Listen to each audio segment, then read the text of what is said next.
This is the 0 for 82 podcast with Elkman and Treeman. I need a weapon. What's up, y'all? It's been a long hiatus. I'm sure you've heard of the ongoing litigation and political persecution, but we are finally back. Yeah, they were just accusations. Don't believe everything you read online. That's all I'm going to say about it. My lawyer said I shouldn't say anything else. But yes, we are finally back, and we want to go over a few things with you guys, mainly just things about the NBA, the Jazz, and the opinions of some of our more notorious listeners. Exactly. The 2023-2024 season has been a good one, and we've had a lot of people reaching out wanting us to get back on the air, so we're giving the people what they want. Absolutely. But I think with that being said, let's talk about some going-ons in the NBA. I think, Elkman, that we have a few talking points each. I'll let you start things off. What was the first thing you wanted to talk about? Well, over the summer, of course, one of the biggest thing was the Ja Morant stuff. And, right off the bat, should the Grizzlies be tanking? Should Ja Morant pull another gun on IG Live to initiate the tank when he gets back? Initiate when he gets back? I think it'd be a pretty good idea because they're so far behind in the Western Conference already. I think it'd be best if he not risk any physical injury and just pull a gun out on another Instagram Live. I think that'd be the best thing for them to do. I'm not sure how severe the punishment would be. They are 6-18 right now. It would be a severe punishment.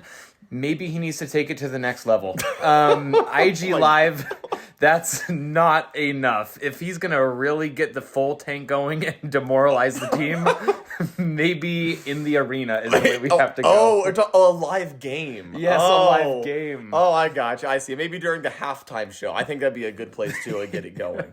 I do think that they should probably just, pull the cord and start the tank again. This is as good of a season as you're going to have the option to do it without someone getting hurt. So Steven Adams is already injured, and with how competitive the Western Conference is, I really don't see a way of them even making it to the play-in tournament. Yeah, even with Ja Morant back, maybe they're going to be above 500 without Steven Adams. Yeah. But he is a major, major cog, as you could see when they got owned in the playoffs, and they made look a fool by the Lakers. Yeah, and I think they should probably just gear up for 2025. But I think there's not much else to say there. The Grizzlies are a lost cause. I feel for you Grizzlies fans, but are you ready for the next point? Let's do it. It's nice whenever your team is going to play the Grizzlies. Oh, absolutely. If the Jazz have beaten them every time this season, which is kind of embarrassing, but let's move on right here. I want to talk about my second favorite team, the Miami Heat. They've had a very interesting season so far. Tyler Herro's, he's out to prove doubters wrong. The whole team is trying to do that, but they've had injuries to Bam Adebayo, Tyler Herro. They've been pretty inconsistent, but they were inconsistent last year, and they ended up making the NBA Finals, beating the top teams in the East. So, Elkman, where do you see them finishing seed-wise in the NBA? Seed-wise, although it's been proven that it doesn't matter at all to them, they will be ending higher than last season. JJJ Jr. is putting on a spectacle this season. Oh, yeah. And, the hair's flowing, the jump shot's flowing. Handsome dude. Yes, absolutely. And, he's looking like a consistently solid person, more than what you would see with any of the people that were shipped out last season. Even though he's a rookie, he's looking like a baby Jimmy Butler. I think it's going to keep them around the probably around the 6th or 5th seed. Yeah, they don't want to be taken as hard of a road, but you never know what they're going to go. Yeah, they definitely, with Jimmy Butler, they coast during the regular season. Although the East is so bad. Last year, they were actually pretty good. This year, lots of teams are pretty awful, so I think they're going to land around the 6th seed. But, in your opinion, is there any team in the East who you think they won't beat in the playoffs? So, looking at the standings right now, Boston's on the top, Milwaukee, and Philadelphia. With Boston, that I think will be the toughest go. The big title contender for a lot of people. They armored up, and they're just feeling nice and cozy. And, people are motivated, but they're comfortable with their team when I say cozy, Yeah. Boston, toughest. Milwaukee, I feel like they can get underneath their skin. Philadelphia, get underneath their skin. Below that, Orlando, New York, Indiana, I think that's much less of a question. So with Boston, it can be done. If we've seen it a couple times where the Yeah. Boston players, they're just kind of shooken up a little bit and they don't recover. So Yeah. maybe they'll just keep quaking. I know. I mean, I agree because they were feeling pretty cozy and confident last year. Even some of my Boston friends were very, very confident they were going to sweep the Heat. But honestly, I think the second they see Jimmy Butler make a tough shot, they're just going to start tumbling. And I've actually seen some videos recently on how Milwaukee's defense, because of who they shipped out with Damian Lillard, just is nowhere near what it used to be. Oh, so without a I doubt. think the Heat, like if they place either team, it's going to be a toss-up. I can't say they'll beat them, but I'm not confident in Boston or Milwaukee's ability to beat them.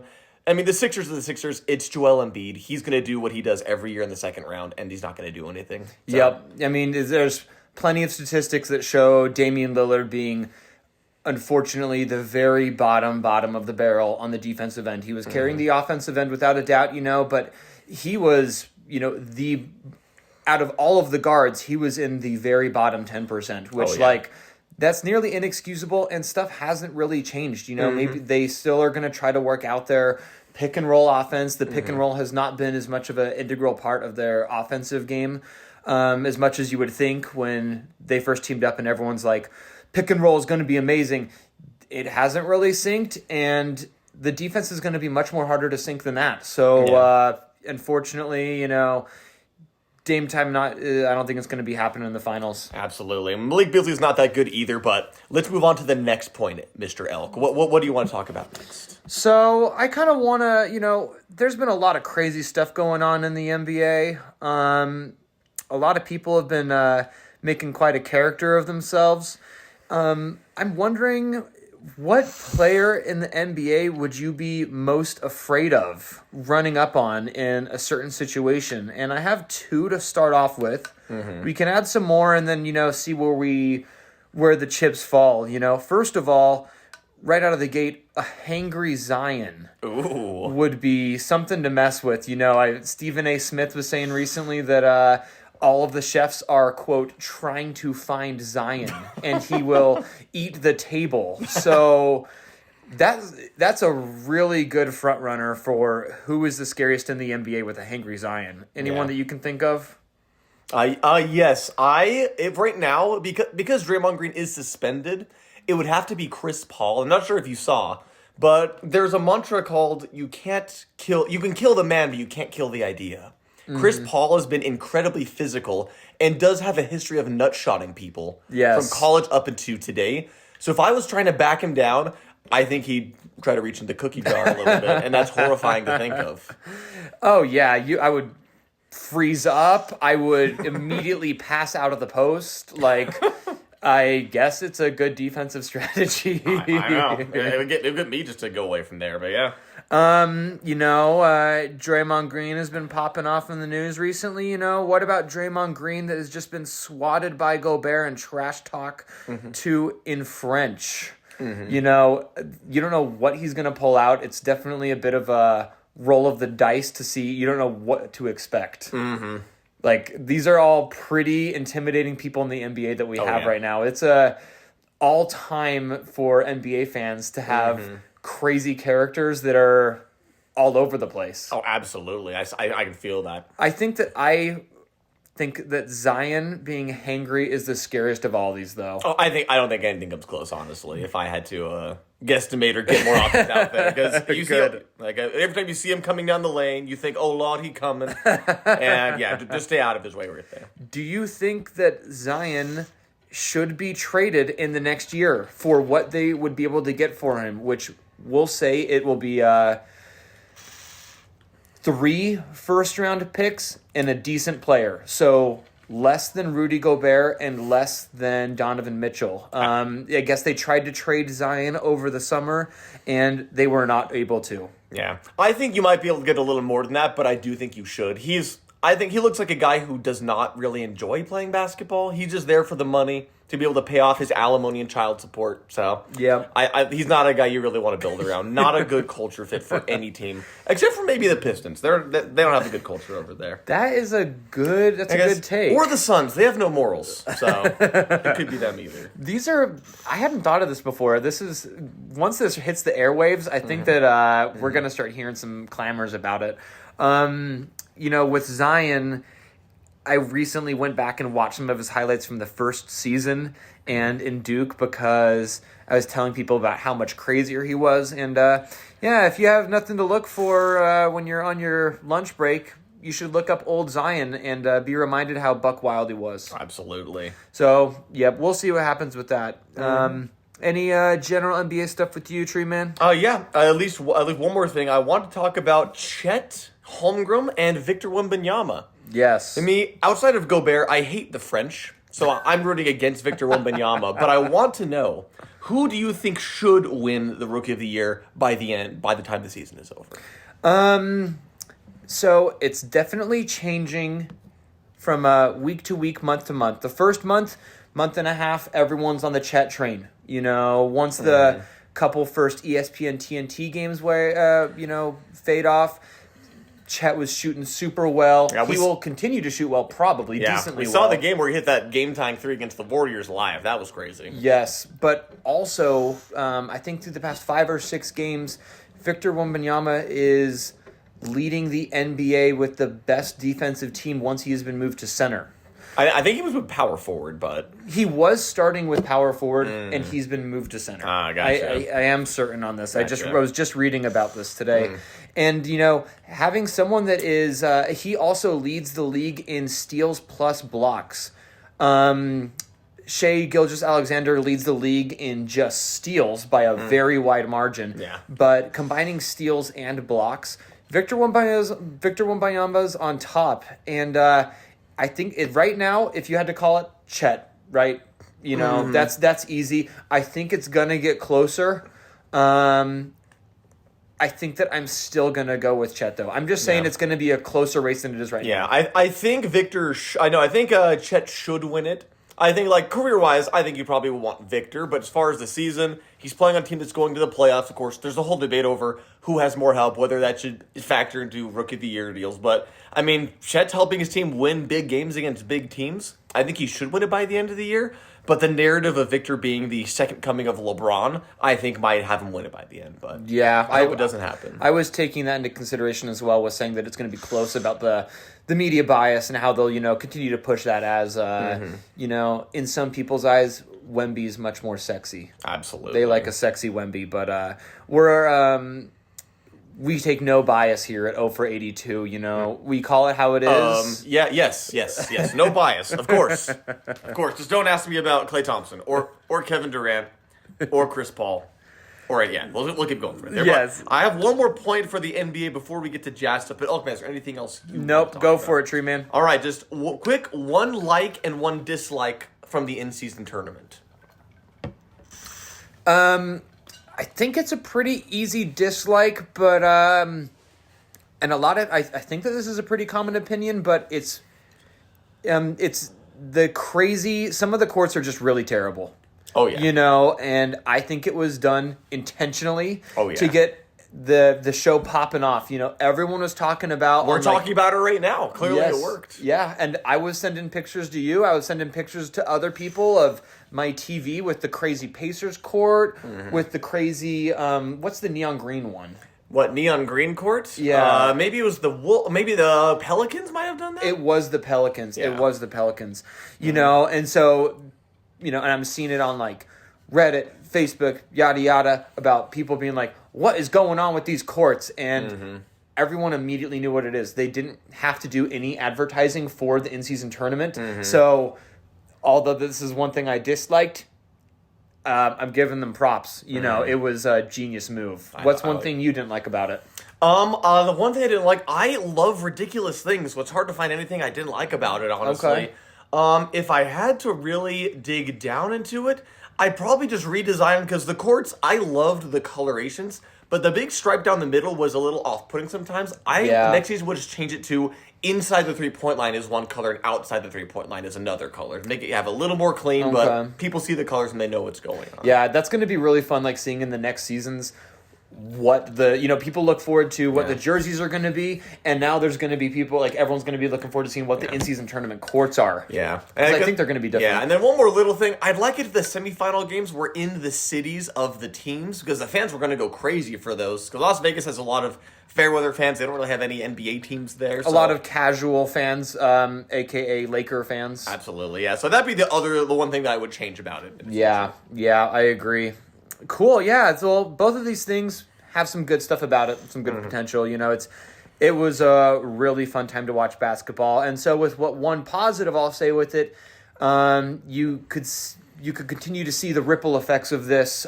Just yesterday is the heated competition. This is an obvious thing. You've seen the bench after the Pacers won a game run out into the court and be super stoked.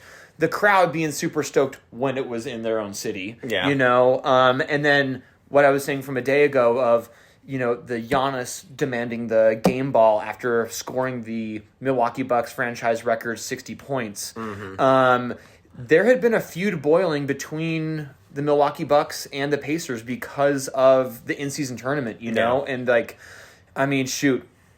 It's the middle of December right now. No one ever cared about basketball at this point. And then people were going absolutely wild over it. So you gotta love it, baby. Absolutely. Well, that's about it. I like the in-season tournament. I just loved the intense. The players clearly bought into it. They made it more intense. But yeah, without any further ado, I think we should start talking about the Jazz. The Utah Jazz, the most highly acclaimed, well-respected, classy organization in the NBA. Absolutely. It's the Jazz are just kind of taking a little bit of a scuttle this season. It happens to everyone. You can't blame them. It's just part of the process. We're still stacking mad picks, and we're stoked on it. But one thing that I do want to start with is someone that's getting a lot of attention from kind of being shooed to the side last season to being one of the bright points so far in this early season. Yeah. We're a quarter of the way through the season, roughly, but Fontechio is looking very slick. Oh, he's been very impressive. I've been a lot of the players on the Jazz I'm not too high on, but he's really impressed me. He has a good stroke. He doesn't make any dumb plays. He's Italian. I don't know what else you can really ask for. Exactly. These are the things that you would want in any fantasy player you could make. Absolutely. And he's shooting with the fastest trigger. Did you see the game last season when the Jazz had a crazy comeback against the Warriors? Exactly, against the Warriors.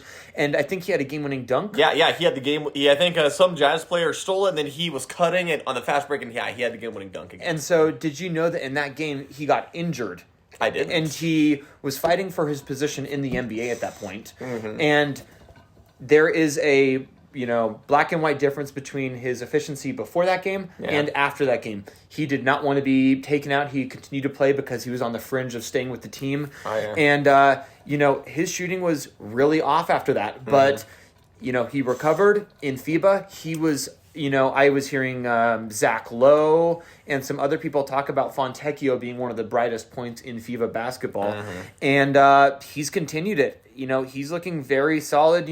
Royce O'Neal was really good from old Jazz teams, but he let you down even though he was known for his defense and also his offense. Fontechio is looking like he has good defense, and his offense is very stellar. Absolutely. I want to talk about that a little bit more because I wanted to ask you who on the Jazz you see staying here with beyond the next 2 years. I think Fontechio is definitely one person we can both agree on, but we've been hearing whispers that even Lowry's on the trading block. So let's say by 2026, by the start of that season, who right now on the Jazz is still going to be here? Just give me one or maybe two names. Okay, yeah. I like being able to give just people that will stay rather than potentially a lot that can be gone.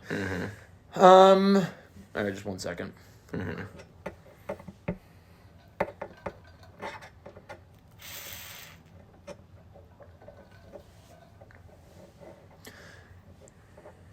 It's this is just a happenstance that it ended up like this, but I'm going to go with two of the light-skinned players on the Jazz.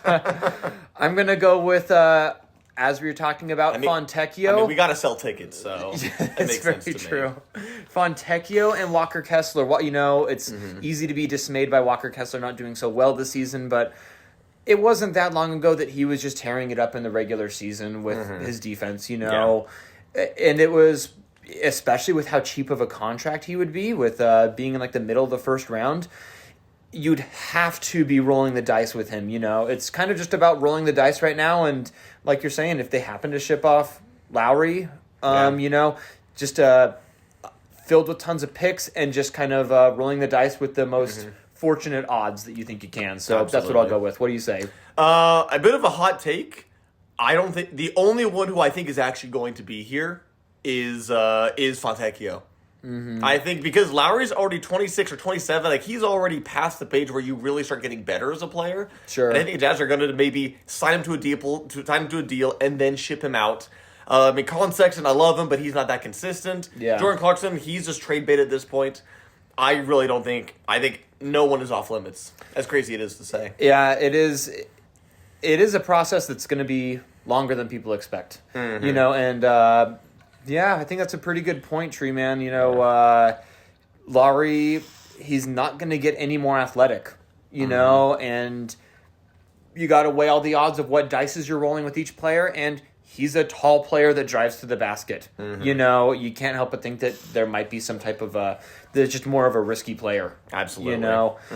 It's sad to say and hear, but that's a good take. I like it. We'll see what the future holds, but we'll see. Yeah, but also that does seem like a little bit of recency bias with Fontechio because he hasn't been doing that good for that long, but.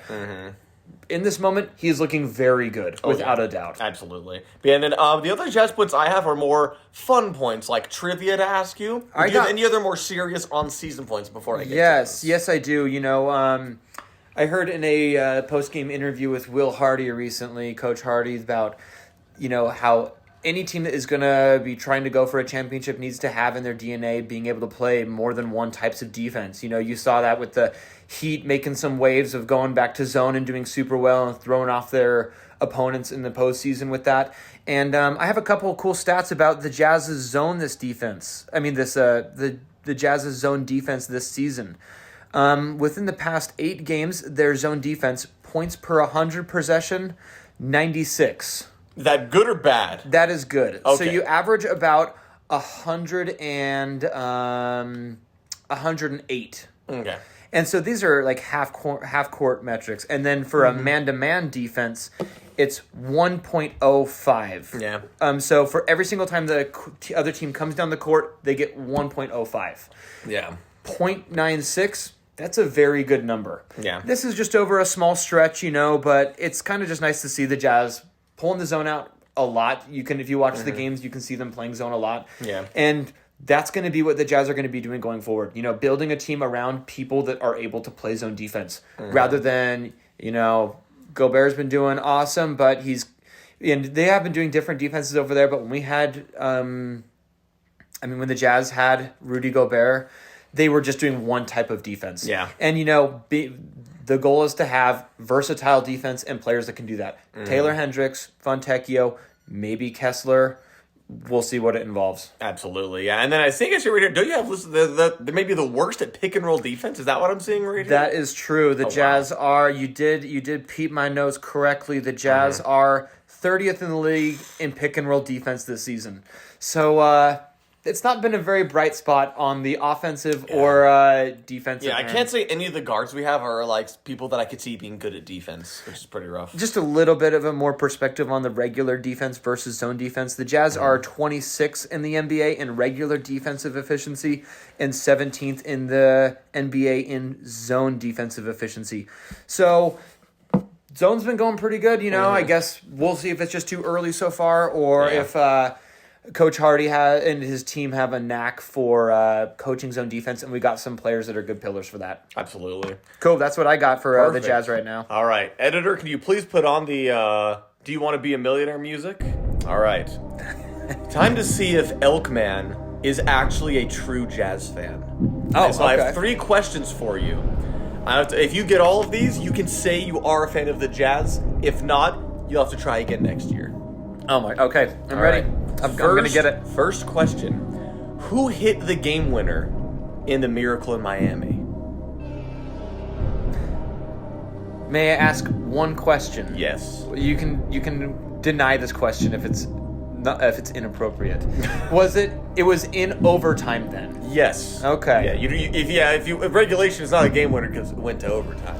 Was it with free throws? Yes. Okay, I am remembering this. I think I'm gonna say Andre Karolinko.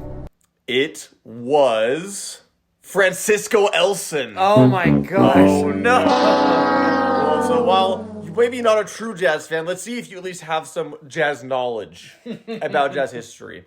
Question number 2. What was Ronnie Price's jersey number? 14.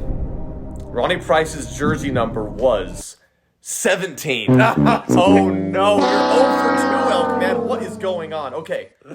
Last chance at redemption. This one I hope you know because you were physically there.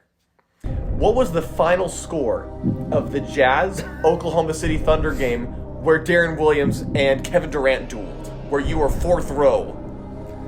123, 118. Oh, what is going on? No, it was 140, 139. Oh my goodness. Wow. I thought that might be a core memory, but that is okay. Let's go.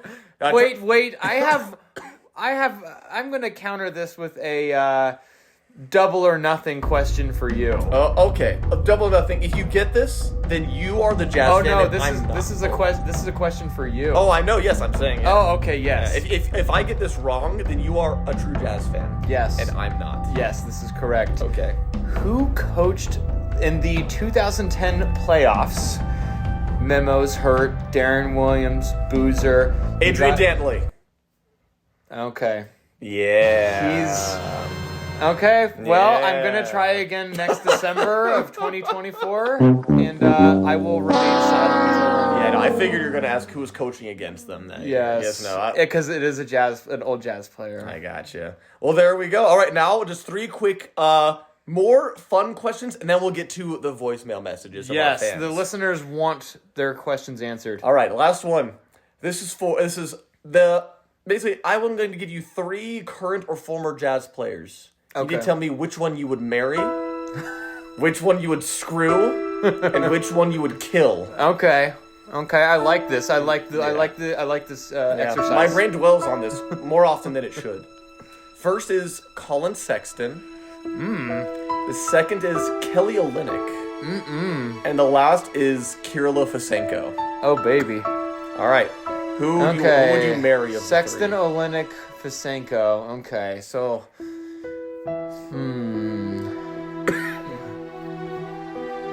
Well, for the screwed one, I'm trying to think right now what I want to screw or to be screwed. Yeah, and how would this go? This is a really tough one.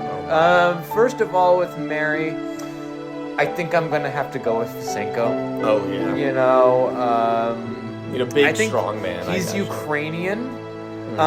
He is on my Facebook friends list. Wow. Yes. Wow. So there's like a real possibility there. There is. Right. He is. I like his pictures. I sometimes heart them.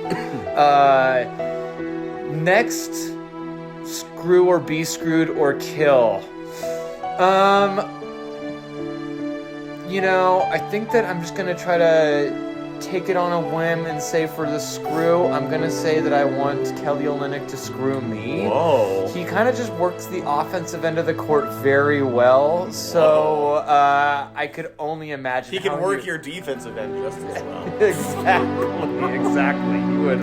He would be seeing 2 moves ahead all the time, and then and he's a team player. Yeah, well, so it's tough to fight against the young bull in bed, but aka Colin Sexton, but he's gonna get the axe. Oh my! What do you say about this question? I think that's pretty smart. I like it. Okay, cool, good. That's what your opinion was, and with that, I think we're ready to move on to the voicemails. Let's do it.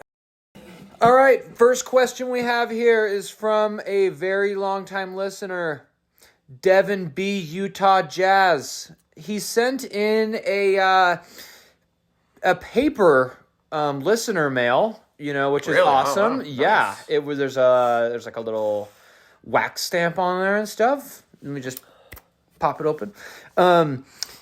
Is Keontae starting because he actually gives the team the best chance to win, or are they prioritizing his development? His passing has been good, but his shooting percentages are pretty bad, and so is his defense. I would like to note as well, this question I can see on the letter marking on it. This question was sent 3 weeks ago. Yeah. So take that for what it is. We're sorry. D Best Utah Jazz. What do you say, Tree Man? I think he actually is the best option to help the team. I think easily the best passer on the team, and that leads to good chemistry, good offense, even if he's shooting bad or good.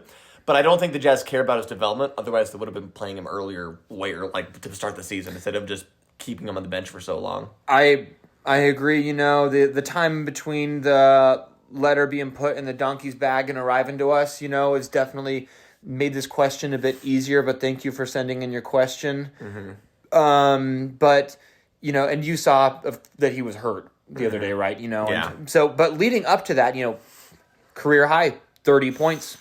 A game of 10 assists, and but it's also I can relate to him. I've been on teams where there's not a lot of other offensive options, and it's easy to focus on the quick guard. So I'd say that has a lot to say about his poor. He's a rookie, and the team just isn't that good. Lowry was missing a lot of games as well. So yeah, and I think that the team tried actively in the beginning to not put him out there before everyone else.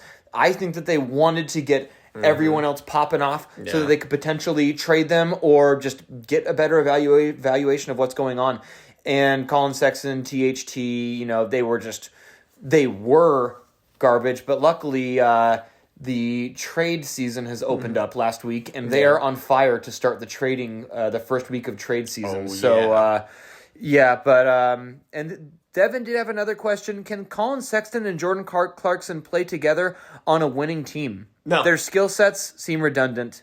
No, definitely not. I think Colin Sexton, I don't think can really play for a winning team. Jordan Clarkson, I think can as a high scoring option off the bench, but together, no, definitely not. Yep, I agree with that. And it's tough, because you learn to love these people. Jordan Clarkson is a top 3 swaggiest player in the NBA currently. And I love watching Colin drive to the rim with reckless abandon. It's super, super entertaining. But. Yeah, there's no one they're both great for stuff, but together, just like you said, Devin, you're spot on. They are redundant, and it's tough. It's not possible for a winning team. Unfortunately, yeah.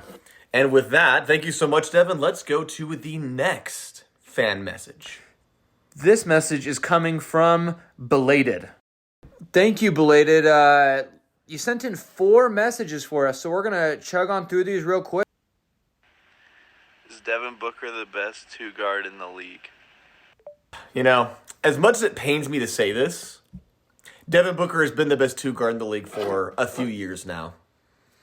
It is. It hurts my heart to say, but who else is there, really? Yeah, it is kind of a sore spot on the NBA when the best 2-guard in the league looks like he's from a very amateur boy band. I know. This is probably why league ratings have been down the last few years because, there's no Kobe's, there's no Wade's. He's got James Harden to deal with. There's not a lot of competition. He doesn't he doesn't like competition in pickup basketball either. Nope. But he does do very well in games. He's good on defense. He's good at threes. He's good going to the rim. He's good at, holding down the Suns while he's really good at trash talking when he's winning in a series, but not when he's losing in a series. So, although we would hope that the best shooting guard in the NBA would be a bit classier, he is extremely good, and he's been doing a great job for a couple years. Absolutely. Let's see the next message from Belated. How do we feel about Josh Giddey? What's going to happen to him? Where do we go from here?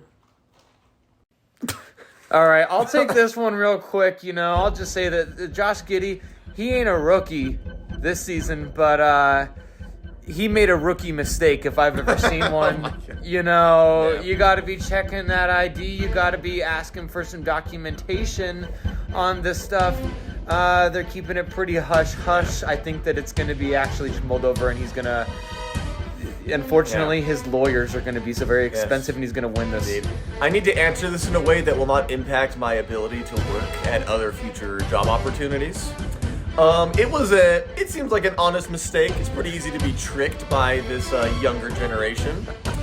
And, I mean, if the NBA isn't willing to do anything about potential rape cases of superstars, both from Jazz and Laker history, I don't think it's going to impact him at all.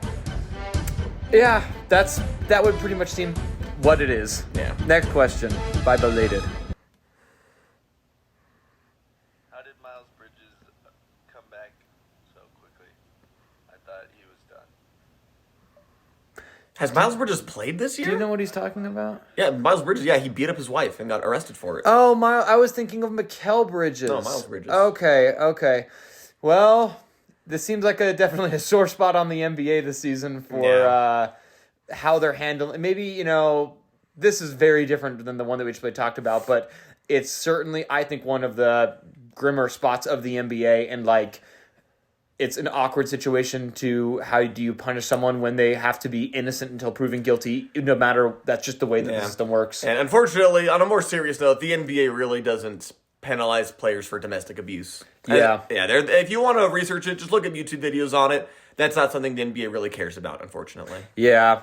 And it is pretty lame that Mr. Silva is pretty weak on that stuff. Absolutely. He's pretty weak, so that's what we'll hope is he's better at soon. We sadly weren't able to find this recording. He was asking which of the 3 teams are the best in the league. All right. Top 3 real quick. I would say this is a tougher one. Probably Nuggets, because they don't really seem to have that many weaknesses if they're healthy. It's hard to really see anyone beat. They play really well, and when Jokic isn't even playing, whether it's Jokic being ejected on Serbian night against the Mavs and them owning, or all of the people, I think it was Jamal Murray and Jokic and maybe someone else being out, and ex-Clippers players, Reggie Jackson, as well as Mason Plumlee, or someone else on the Nuggets that used to be on the Clippers. They just had revenge games against the Clippers and owned them. He's instilled quite a culture over there. Yeah. And then who'd you say is the second best? Second favorite?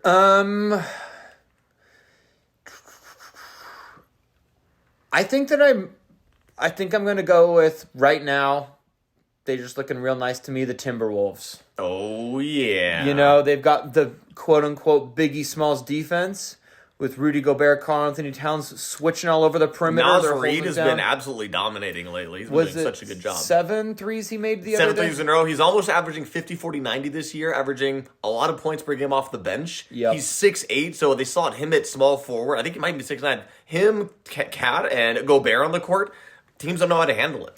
Of course, they're lacking experience, but they're looking mighty solid. Yeah, Conley's been really, really good too. And then, honestly, after that, I'd say it's between the Suns and the Celtics, but I have to go Celtics because, the Suns can't get any momentum going with their star players. Would you have to say the Celtics or the Heat? Don't you think that the Heat would beat the Suns? Yeah, but I don't think the Heat got wrecked in the finals. Whoever comes out of the West, I don't think the Heat are going to be able to handle it. That's a great point. Yeah. In the East, they have they can beat anyone. The Western Conference, that's a different story. That's a whole different animal entirely. That's a great point. Cool. Yeah. All right, thank you, Blade. All right, here we have our voicemail from our fan Ed, from Ed, and Eddie. No, not really, but let's see what he has to say. Yo. I have a question for you guys. The scoring title should go to the player who scores the most total points in the season, not by average points per game. Yes or no? That's an awesome question. Yeah, I've actually thought about this question a lot. I think it should be total points. I don't think it's fair if you miss a ton of games, especially in today's NBA where people just take games off because they feel like it. I think it should come down to the most total points because, there's famous stories of David Robinson and other players scoring 60 or even 70 to end the season to claim the scoring title from someone else. And I think it's more fair to the players who get up and play more games. I think durability should have a huge deal with that. Availability is the best ability. Absolutely. Someone said that recently, talking about NBA players and kind of relating it to the MVP and taking more weight in how many games you play, because it's taken into weight, but not that much. And I agree. I think it should be a key factor, and that would be the scoring title. Yeah. People care a lot about who has scored the most points all time in NBA history. no one knows who scored the most points per game average in their career. Michael Jordan. Has it? Okay. Well, yeah. Well, the thing is, no one really cares about it. People care about Kareem. They care about Karl Malone, LeBron. No one's asking. Oh, who's having the highest average points per game a this year? person has averaged I mean, you know the first one. Do you know who the third highest points per game average in NBA history is? I don't. I know it's Michael Jordan, Wilt, and I couldn't tell you. Who the next one is. Sure, yeah. So that's an awesome question, Ed. Let's get this movement rolling. It's all about these total points, not this average points. I know it's easier to score more points in less games than more points in more games, so it definitely should be more points. So that was a really good question, Ed. Thank you so much. Next one is from Streblo. Oh wait, I think he put a note right here. This is from Streblo's dad. Whoa. Has Jordan Clarkson become a cancer to the Utah Jazz? Oh my gosh. Wow. Wow. Papa Streblo. Not to assume. I feel like Papa Streblo thinks he's a cancer to the Jazz. I don't think he's a cancer at all to the Jazz. I think he's a good locker room presence. He does his job. Like, he has the green light. He's a great swag icon for the state of Utah. I know. He helps people think that we're not as, white as we actually are. So, I mean, for the team, I don't think so. I think I'm going to leave it at that. I don't think he's a cancer to the Utah There was a game or two earlier in the season where people were praising Jordan Clarkson's defense. I think it was on Kawhi. Yeah. He is also it is a kind of valid question where if you look at the least efficient players in the NBA currently averaging at least 15 points a game, Jordan Clarkson is at the bottom of this list. Yeah. Not to say you can't be a leader without shooting well, but from a spectator view, you can see that a person is shooting someone out of the team. But from inside of the team, it's a whole different story. Yeah, I think chemistry-wise, I don't think he's cancerous. You want to talk about play on the court, maybe they could argue it there, but I just don't think he is. Yeah. So, Papa Streblo, that's the word on the street. Perfect. All right, and lastly, we have Teeny Killer. Oh, no. All right. Well, let's hear it. I'm ready. I'm prepared for this. Let's hear it. Yo, this is Teeny Killer / No Moses. What's up, Tree Man and Elk Bam? I'm curious, what do you think about that son of a bitch, Draymond Green? Do you guys think that he should have been suspended just 5 games, 10 games? Or I've heard RG3 say 25 games. Maybe suspended for 25 games? Do you think it's Draymond saw Rudy and he hates him? He's like, I'm just gonna choke this guy out because I just hate him. Yeah. Yours, Teeny Killer, and I hope you guys have a good one. All right. Well, if Teeny Killer was wondering this question after the Rudy Gobert thing, I wonder if he's seen what he did recently to Yusuf Nurkic. Indeed, yeah. Honestly, when it comes to games, currently it's indefinitely. I am a fan of hard game amounts to really hammer home how severe this is. I think 20 games. I think that'd be fine. That's at least an entire month. And are you talking about for the Rudy choke, or are you talking about after the use of Nurkic? Yeah. And that's for not just the smack, that is compounding everything as a repeat offender. I think 20 games would be sufficient because you already had 5. You did it again in the same month, in the same period. Yeah. So something's going on. I think 20 games would be a good amount for him to sit out for. Yeah, he's got quite a highlight reel of flagrant violent behavior at this point. And there is the NBA has something where if you're suspended more than 15 games, he will be penalized $210,000 a game. That's how much money he will lose. Mm-hmm. If it's less than 15 games, then he is penalized $170,000 a game. This is just a little bit of money difference. If it's over 15, it's $40,000 more a game, which that's just an interesting thing to see how much money he is going to lose, because if I'm going to guess how many games he's going to be missing, I would say a little bit more than 15. Mm-hmm. I listened to Zach Lowe, Ramona Shelburne podcast this morning, and she has the most inside scoop on Draymond Green. She has talked to Draymond Green since Yusuf Nurkic, and he is still saying that knew where the refs were around him, and he was trying to swing in a certain way so that the refs could see it. Yeah. So he is still completely buying into his delusion that He's psychotic. Yeah, and this is now just going to be up for interpretation, and if people you see him saying that, well, you're going to stay suspended. So I think it's going to be, I would say, if I'm going to put a random number on it, 17. Yeah, and when he comes back, he's going to do it again, and it's going to be a lot worse. And I can't wait. It's going to be very fun. that will be crazy. And looks like Teeny Killer, we're going to finish off this episode with one more Teeny Killer listener mail. Yo, Elfman and Cheerman, this is Teeny Killer again. Have another question. Do you guys think Kyle Korver is a top 10 shooter of all time? Absolutely. A big reason why for me, he's one of the few players, I think he has the highest single season 3-point percentage of all time at over 53%. Wow, that is a really cool stat. Yeah, that would cement him certainly in the top 10, I mean, of course, we'll just name off a couple. You got Steph Curry, you got Ray Allen, you've got Drazen Petrovic, Klay Thompson, JJ Redick, those are 5 right there. Yeah. And Klay Thompson Kyle Korver is not going to be very far behind that, No. I mean, you could say that I would say he's higher than JJ Redick. That's what I was going to say. Exactly. Yeah, he may be going to Reggie Miller, but no one from the 80s, from the 90s, you only have the modern shooters you could say are better than him. And, I mean, he was very nearly the second player ever to have a 50-50-90 season. The other is Steve Kerr. And he did it on significantly more three-point attempts than Steve Kerr did on that Hawks team in 2015. Exactly. He was doing it with the Jazz many years, and he was doing it with the Hawks, and he got them in a very good position. He was off of a lot of attempts. This is not like someone that's just a cherry pick stat, he was shooting a lot, and he was known for many years, and so he was guarded appropriately. I know. If anything, if he was just born maybe 5-10 years later, I think he'd be in top 5 conversation, honestly, in today's NBA, absolutely. To answer your question, yes, I think he's definitely top 10. Yeah, and so we'll say, is he maybe 5 or 6? I would say that's the conversation we should be having, honestly. Most definitely. Well, thank you from Moscow to Argentina to Paris and back to Salt Lake, all of our listeners worldwide. We appreciate you guys, and thank you for tuning in to the latest episode of the Over 82. Absolutely. And we will catch y'all soon. Keep on enjoying the season.